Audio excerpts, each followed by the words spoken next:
Okay, I think we can start. All right, folks, it's been a while. Thanks for joining this webinar. This is Mark. Well, I usually cover the ECB announcement here at F8. Now, folks, if you have any question at any point, feel free to just use the chat window. Okay. What else before we get started? Well, use the chat window if you have any questions at any point. But let's get started. So our big issue today, or rather we actually have two big issues. Earlier, you saw the BOE, and the BOE basically had an as-is decision, meaning no rate change, no cuts in the asset purchase facility, no new announcements and new measures. Knee-jerk impact, you had a bit of a slide in your cable, but looks to me like we are bouncing back up already. How about the Eurozone? Do we expect anything out of the Euro area? Let me put it this way. It's only been 2 months since the surprise triple rate cut by the ECB. It's only been 2 months since the ECB's deposit rate went into negative. What does that mean, by the way? Essentially, when you say that the deposit rate went negative, it means that if you're a large corporation, if you're a billionaire who decided that you just want to put your euros somewhere safe, and you thought that putting your euros in the ECB would be safe, well, you actually have to pay the ECB for keeping your money in their vault. So that is what negative interest rates mean. You get penalized for keeping your money in the ECB's vault. So it's been 2 months since they did that.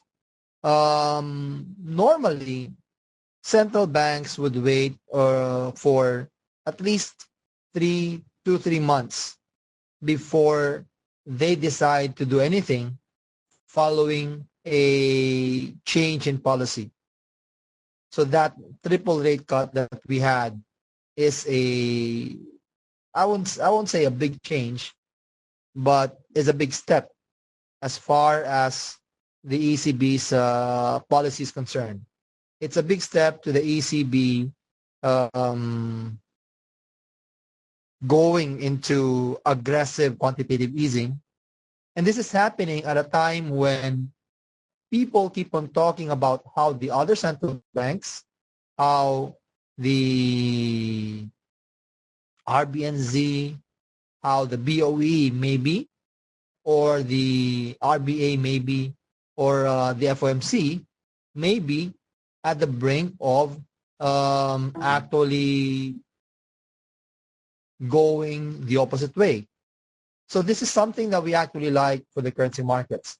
The idea that you've got the central banks with differing policies, especially for the big ones, especially for the BOE, the ECB, the BOJ, the FOMC.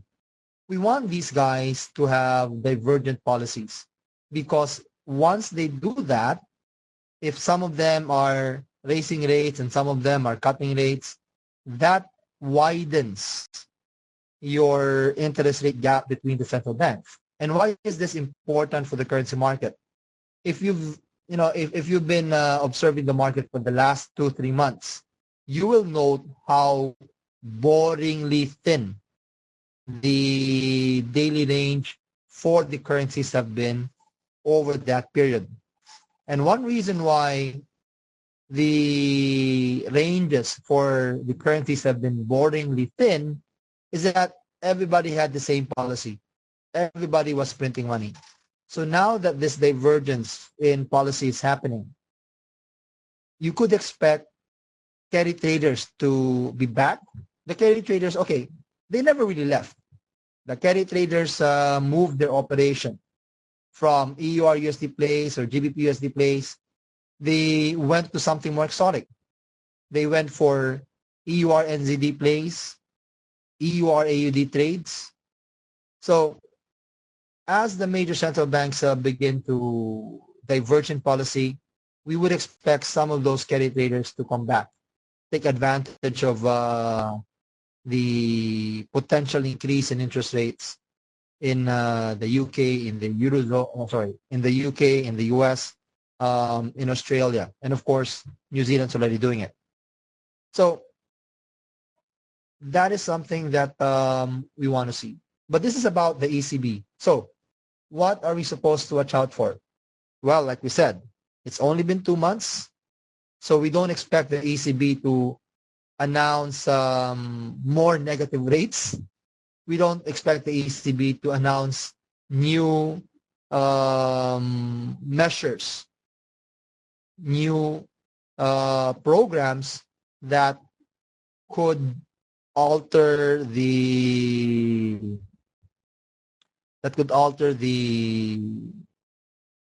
environment for us. That said, I also would like to point out that the ECB is set to start the latest LTRO program, or the TLROs. Okay, previously they had LTRO, now they have TLROs. But basically, this is a money printing scheme, and they're set to start this September. So because of it, we doubt that along with your rate hikes, rather your rate cuts last June, and this impending implementation of the PLRO, it is highly unlikely that a new policy direction, a new tool will be announced by the European Central Bank. So that's highly unlikely. Now, having said that it's highly unlikely for them to announce something, we never know how unpredictable Mario Draghi is. So what am I saying? Mario Draghi may not exactly announce a new tool or policy, but he might hint, he might reinforce the notion of quantitative easing. He might state that QE is a reality that will happen in the Eurozone come fourth quarter. It is going to happen, that the ECB will eventually print money. And that could happen this fourth quarter. Okay, so such a statement by Mario Draghi would, of course, be reason for us to think about, okay, maybe our euro, or for us to think about weakness for our euro. So that said, let's move to the charts. Do we have a nice technical scenario that would jive, that could be complemented by Mario Draghi sounding dovish? And by the way, folks, inflation in the Eurozone has been easing off again, which means that there's really no way for the Germans to complain about inflationary pressures, which means that Mario Draghi, if he really deems it necessary to shore up the economy, okay, if he really deems it necessary to print money to shore up the economy, it is something that he can do, given that there's no inflationary pressures. And you also have to think about it from this perspective. Given the troubles between Russia and the Eurozone with regard to Ukraine, given the potential for oil supplies to be cut off or to be affected by relations with Russia, the ECB would certainly want to have a lot of liquidity to forestall any negative impact in the economy of the geopolitical situation in Ukraine. But we said, let's go to the charts, so let's go to the charts. And what have we? Let me take a look at the big picture. Let me clean this up a bit. Let me remove those parabolics.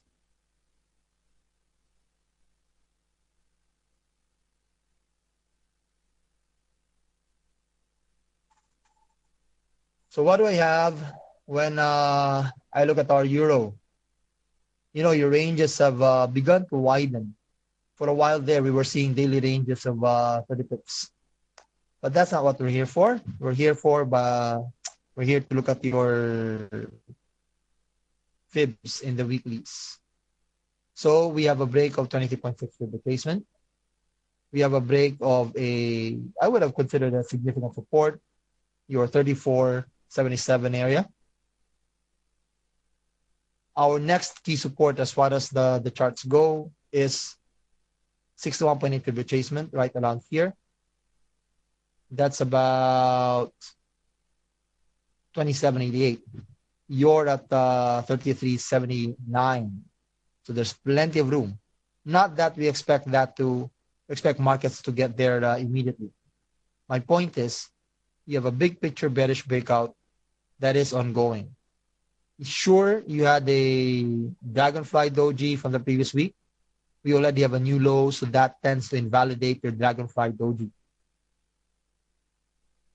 So technically, trends are with us. Let me see the indicators, however. What am I seeing?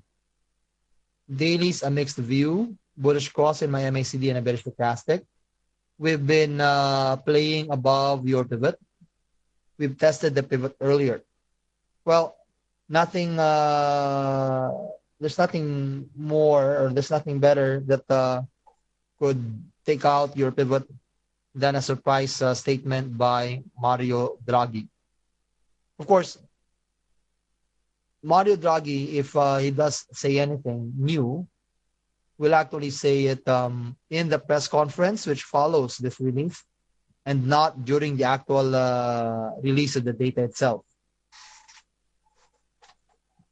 So what do I have in my chart? So far, I'm just above half the average daily range at 26 pips.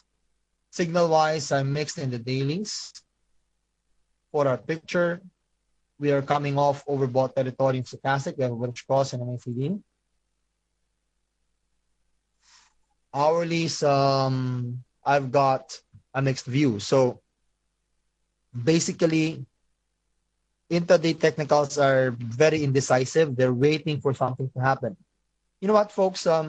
This is actually an opportune time for you to look at the potential for straddle trading.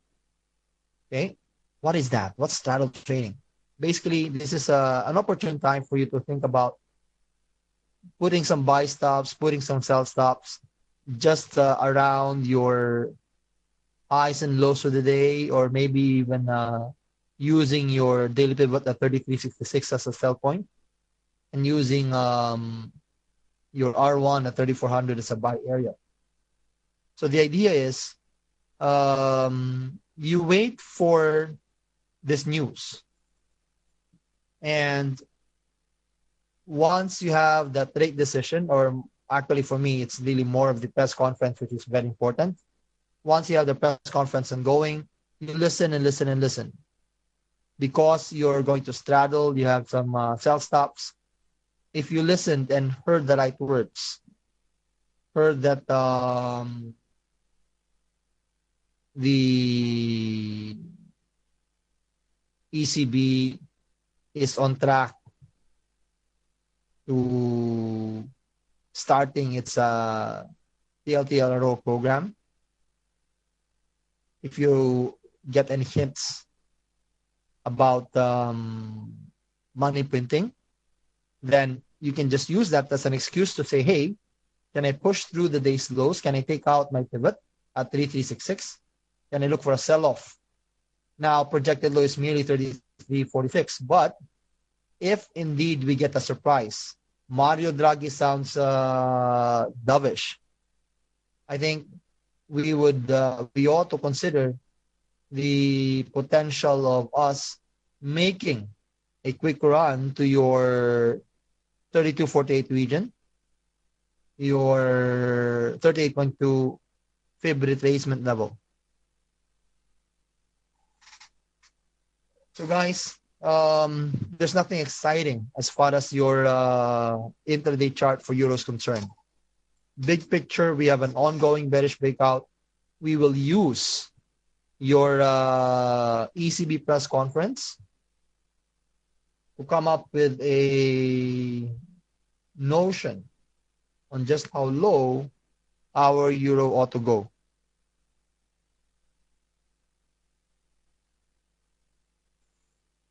So guys, watch out for not the, okay, you should watch out for the release itself, but it's unlikely that you hear anything.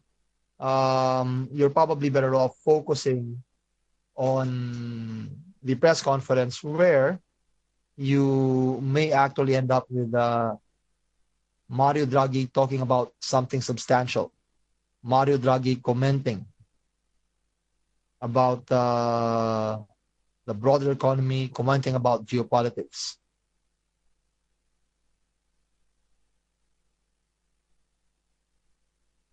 So guys, no technical action for your EURUSD. Wait for a catalyst before doing anything. I'm not even amenable to straddling because I don't really want to buy your euro.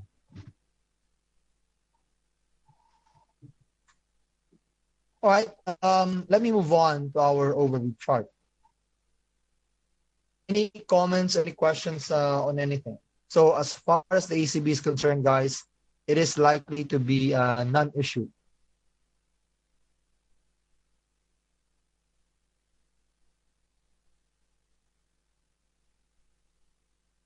So where do we go to? Well, let me take a look at EURAD.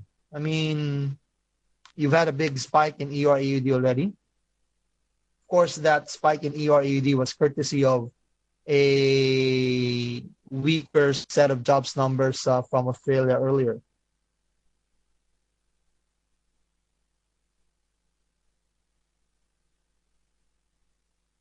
Alrighty, let me see your EURAD, guys.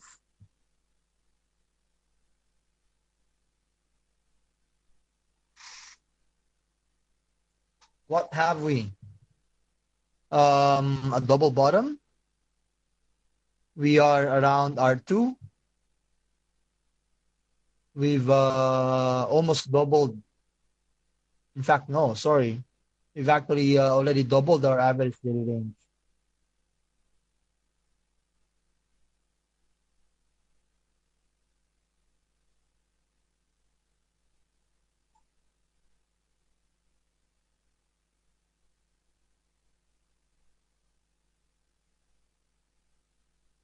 So guys, no action for us in EURAD for now.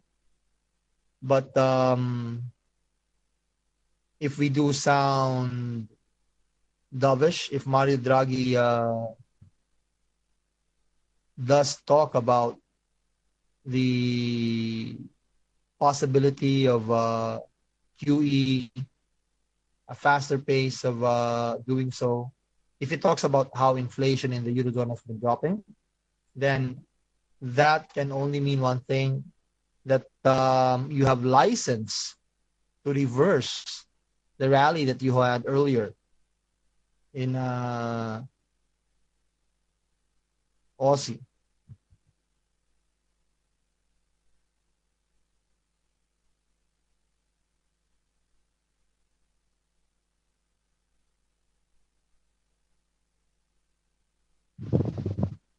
So for now, guys, we're not going to take any immediate action. Well, Sharon, it would be uncharacteristic for the ECB to immediately take action.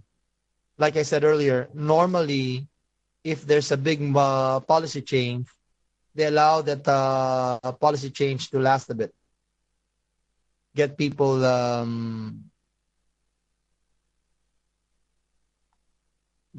to, well, respond to their previous policy moves before doing anything big. But I agree with you. The Eurozone does need to print some more money. And once they do, you have your excuse for your euro to drop across the board. Harsha, that's the most likely scenario anyway. And if we look at our euro, not just EUR AUD, but let's look at euro across the board. You've picked up from the earlier lows. So maybe a knee-jerk attempt at your resistances in euro will be possible. If they keep rates the same, a knee-jerk attempt at R1 at 3400 may happen.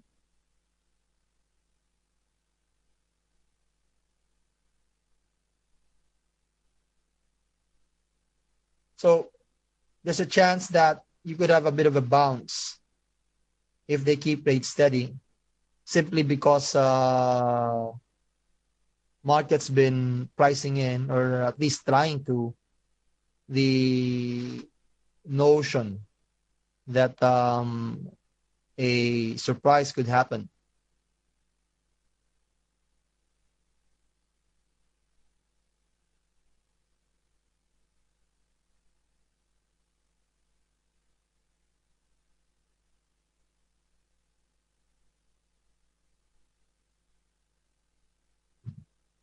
All right, guys, let me get back to overview.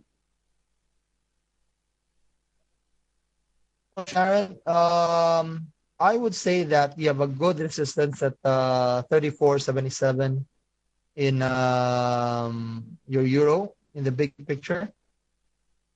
Daily range is about 44 pips only, so 3300 to 34 seems wide to me. You have R1 at 34, so let's consider that to be a good intraday type resistance. As far as waiting for 33 before we could buy, or as far as using 33 as a price target, we do have our S1 at 33.45. We do have our lows around your 39.85 price point.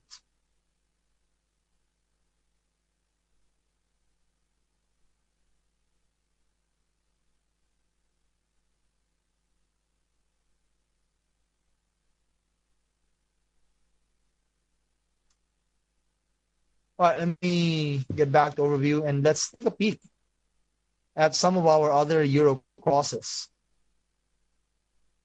So EUR AUD said it's fun already. What about our EUR JPY? How are we supposed to respond to a no rate hike, a no rate cut scenario, and no money printing scenario? Yeah, let's take a look at Euro Yen. Well, equities have been trying to pick up.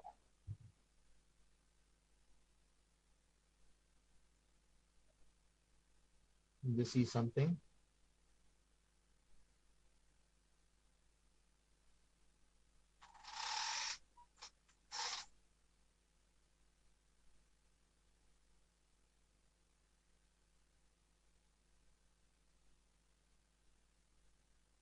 I'm checking something, guys. Give me a sec.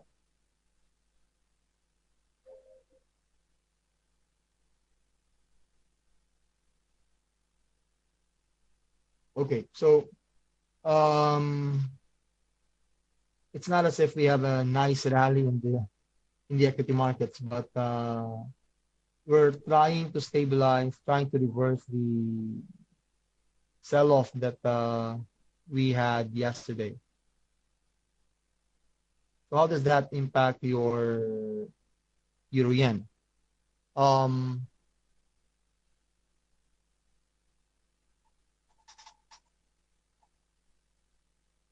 Well, if we have a recovery in the equities, if this pushes to 1% gains, then that can always be a good, just, we can always review it as good news for our euro.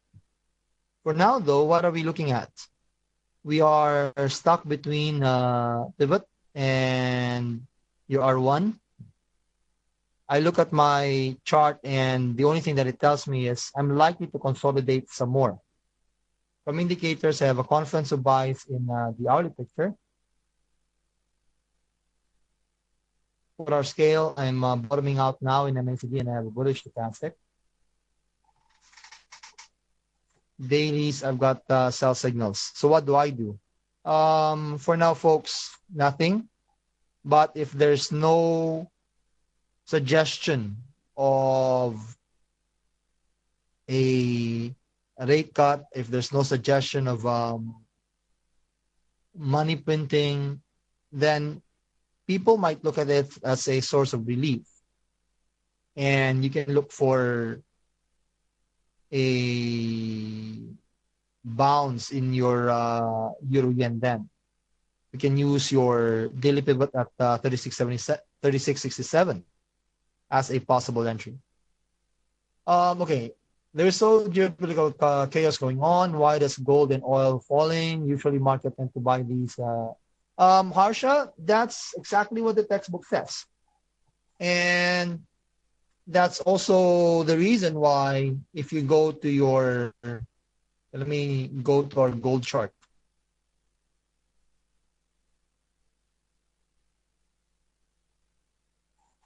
That's also the reason why you have that $20 pop in gold yesterday.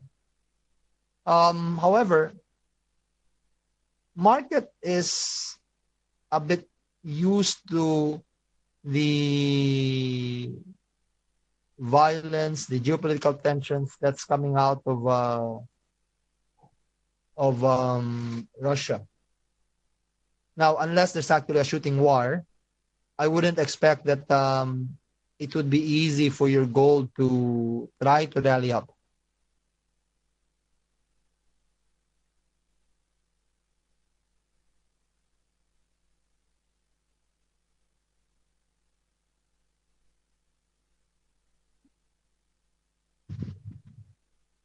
So, again, as far as the geopolitics is concerned, it's just that people are so used to the idea already that you have to have something drastic, like Russia sending troops to the border, incursions, before you can expect the market to react to it. But we're only 3 minutes away from our announcement, so let me get back to overview. So textbook 101 says what? Textbook 101 says that if you have a rate cut, then the currency ought to weaken. If you have a rate hike, then a currency ought to strengthen. Besides textbook 101, or rather economics 101 textbook, what else have we to consider here? Like we said earlier, there's very little pressure for the ECB to take any immediate action. Normally, central banks wait for at least 2 to 3 months before responding to the results of changes in policy. So that's actually what we will be looking out for over the next week or so. So guys, we are less than a minute away from your announcement. Personally, I don't really expect to get anything. But if we do get anything, it's likely to sound dovish.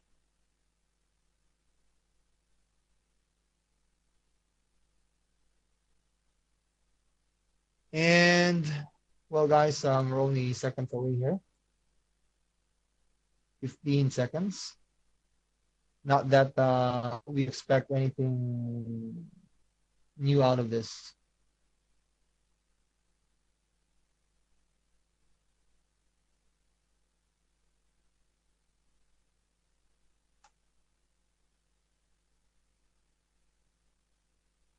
Okay, so what do we have, folks? Let me check. We're not seeing any knee-jerk action, so I'm guessing, as expected, there wasn't a change in policy. Your minimum bid rate remains steady at 0.15. Your deposit rate is still in negative territory. There's no reason for you to take any aggressive action. The thing really to do is you wait for the press conference of Mario Draghi, because that's where we learn whether there's developing consensus in your ECB over when and how to take action next.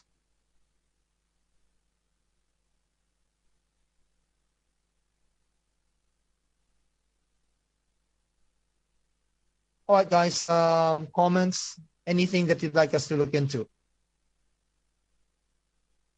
Let me show you our euro again.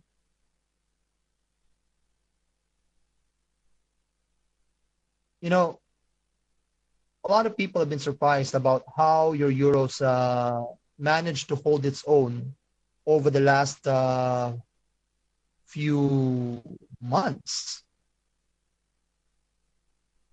Now, if you're one of those people, I would point out that, hey, our sell-off right now is just the beginning of what could potentially be a sustained sell-off until you get to 27.88.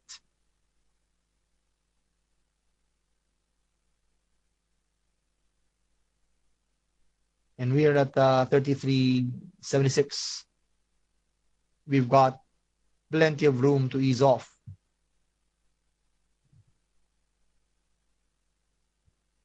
Now, if you're thinking about, okay, if you're saying that it's going to be, it's better, why can I not just sell now? Well, you actually can. If you were to do so, I would still suggest wait for a close below your pivot of 33.66.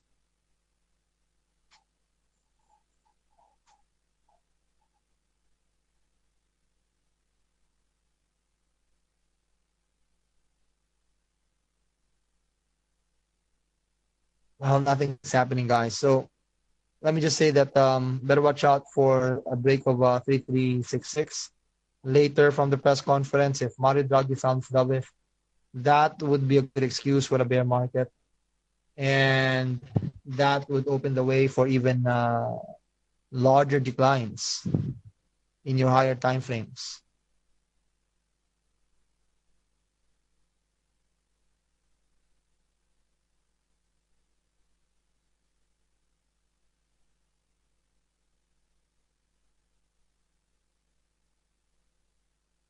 Well, that's what we're here for, Harsha.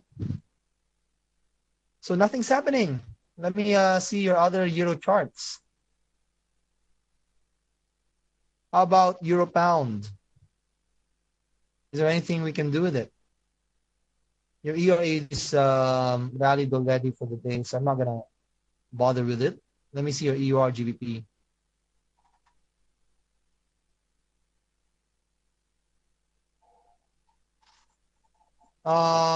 Still stuck. Wow. You're almost through the midday of Europe, but I'm still seeing 14 pips of price action in euro pound. That's how undecided this market is. I'm seeing a bit of a bounce off your pivot. But then again, guys, at this point, it's really a contest of who's stronger. Is it your euro or is it your GU? What do you do if you're looking at a trade for euro pound? Well, we're still thinking there was no announcement of printing money. So we could still argue having our euro pick up a bit.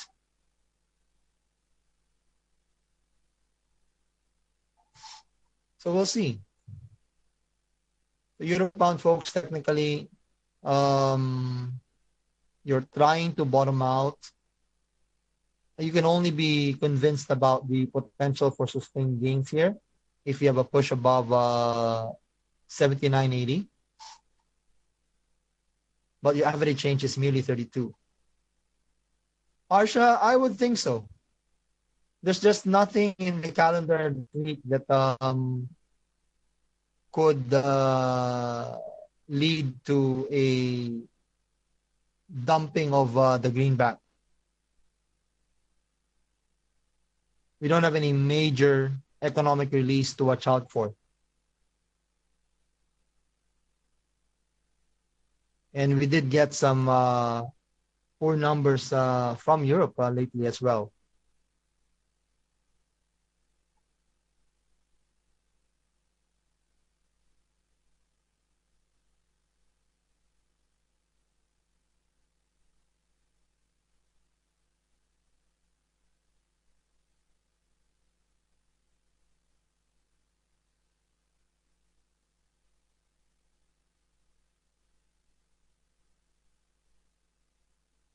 You've sold gold, Kiwi, Aussie, GU.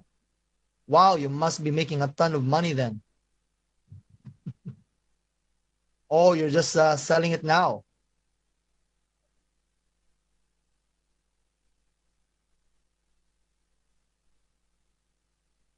I don't know about gold.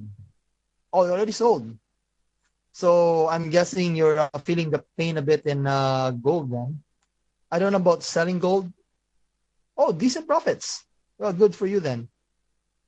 Just be worried about selling gold. I mean, while market is inured, it's jaded, it's used to the idea of Russia making trouble.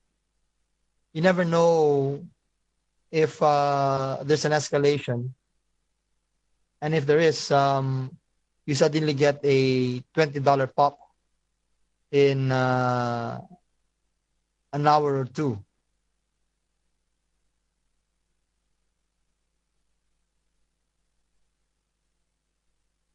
So guys, any questions about the market, about policy? So policy-wise, we don't really expect any changes. Like we said, it's only been 2 months. And with the ECB set to start a form of money printing this mid-September, they're not likely to take the new tax, adopt new policies at this stage of the game.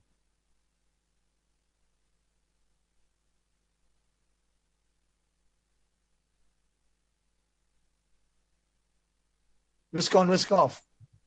Well, let's put it this way.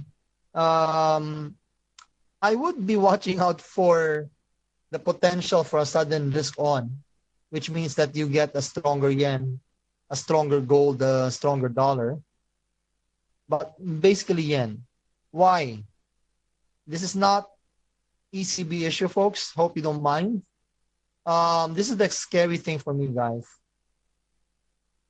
Look at this. Seems to me that you're trying to generate a top in your NASDAQ. In your Dow, you've already had a sell-off, although you're not in bearish market territory yet. S&P 500, again, a top has been formed, and so on and so forth. In fact, it's even worse in other European equity markets.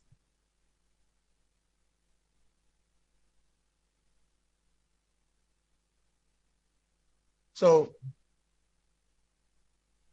I would say that if your equities are to ease any further,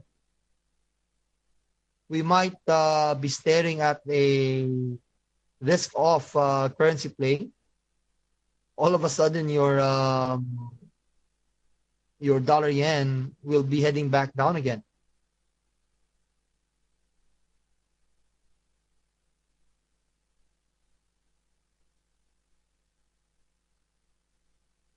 Okay, questions, comments, complaints, folks. So basically for me, the biggest risk now is a potential sell-off in your equity markets. Of course, there's China. Anything bad coming out of China, especially its huge growing debt levels, that's also going to weigh on MRC. If the equity indices were to sell off, first thing I will do is I will go buy me my Japanese yen. So maybe I sell EUR JPY, I sell dollar yen. I would prefer selling EUR JPY under those circumstances. If we're seeing new lows in equity indices. Right now, we don't have it. Right now, we are around the lows, but we're not breaking lower. We're not seeing those new lows.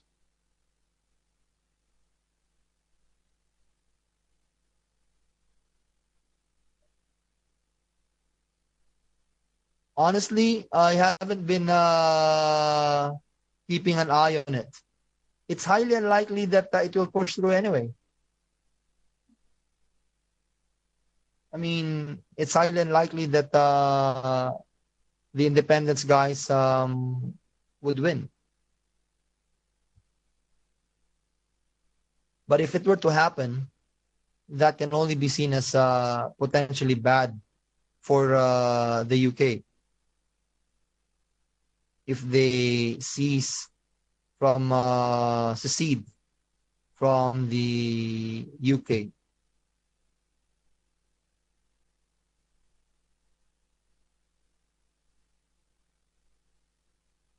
All right. Anything else, folks?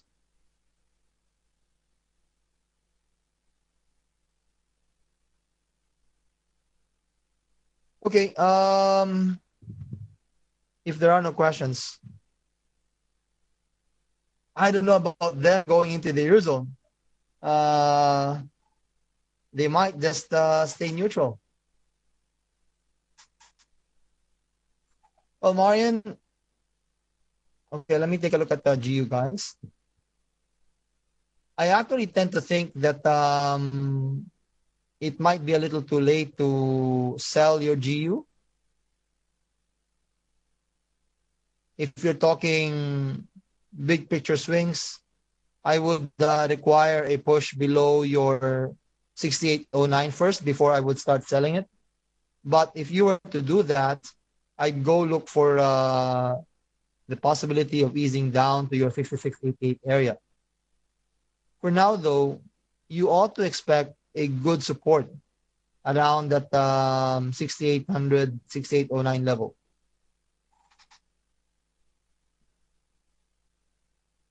John, it depends on how much the ECB will be printing.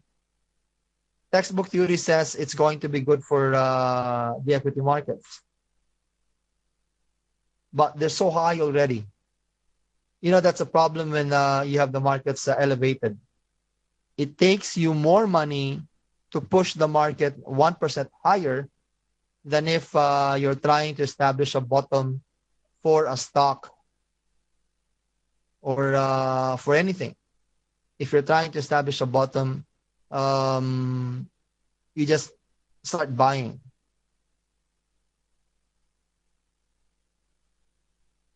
But if you're looking for another high, it takes more money to push for a new high in the equities. And the same would go for the currency markets as well.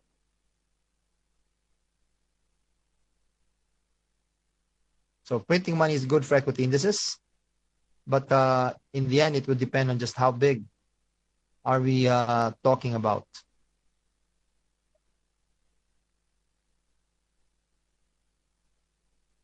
Okay, guys, I think we've run out of time. Thank you for joining, and I hope to see you next time. Thanks, guys. It was fun to have a crowd. See you, folks.